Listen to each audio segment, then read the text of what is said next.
देश के सभी पावन और प्रसिद्ध मंदिरों में से एक है माँ वैष्णो का धाम।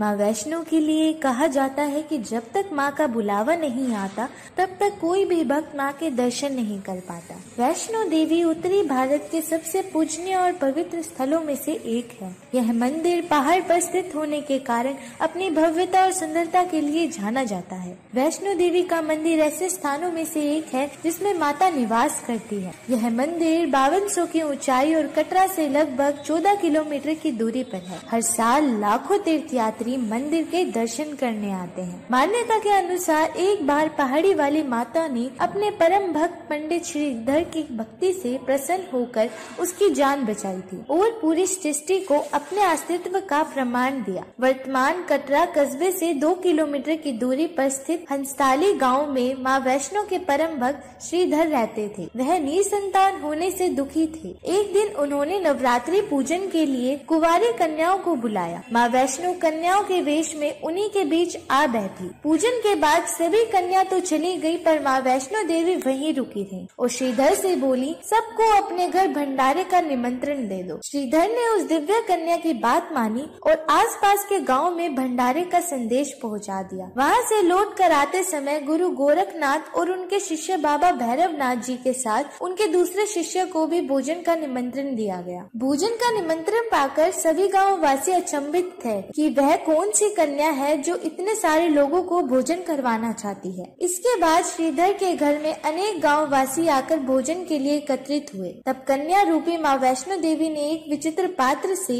सभी को भोजन परोसना शुरू किया। भोजन परोसते हुए जब वह कन्या भैरवनाथ के पास पहुंची, तब भैरवनाथ ने कहा कि मैं तो खीर पूरी की जगह मांस भक्षण करना चाहता हूँ। तब कन्या रूपी माँ ने उसे समझाया कि ब्राह्मण के यहाँ मांसाहारी नहीं खाया जाता, किंतु भैरवनाथ ने जानबूझकर अपनी बात पर अड़कर अपनी बात को मनवाना चाहा। भैरवनाथ ने उस कन्या को पकड़ना चाहा, तब माँ ने उसके कपट को जान लिया। माँ ने वायु रूप में बदलकर त्रिकूट पर्वत की तरफ उड़ने लगी। भैरवनाथ भी उनके पीछे गया। मान्यता के अनुसार उस वक्त हनुमान जी माता की रक्षा के लिए उनके साथ ही थे। हनुमान जी को प्यास लगने पर माता ने उनके आग्रह पर एक पहाड़ पर बाण चलाकर जलधारा निकाली और उस जल में अपने केश भी धोए। आज भी उस जलधारा को बाण गंगा के नाम से जाना जाता है, जिसके पवित्र जल का पान करने या इसमें स्नान करने से श्रद्धालुओं की सारी थकावट और तकलीफें दूर हो जाती हैं। इस दौरान माता ने गुफा में प्रवेश कर 9 माह तक तपस्या की। भैरवनाथ भी उनके पीछे वहां तक आ गया। तब एक साधु ने भैरवनाथ से कहा कि तू जिसे कन्या समझ रहा है वह आदि शक्ति जगदम्बा है, इसलिए उस महाशक्ति का पीछा छोड़ दे। पर भैरवनाथ ने साधु की बात नहीं मानी। तब माता गुफा की दूसरी ओर से मार्ग बनाकर निकल गई। गुफा से बाहर निकलकर कन्या ने देवी का रूप धारण किया। माता ने भैरवनाथ को वापस लौट जाने के लिए कहा, फिर भी वह नहीं माना। माता गुफा के भीतर चली गई।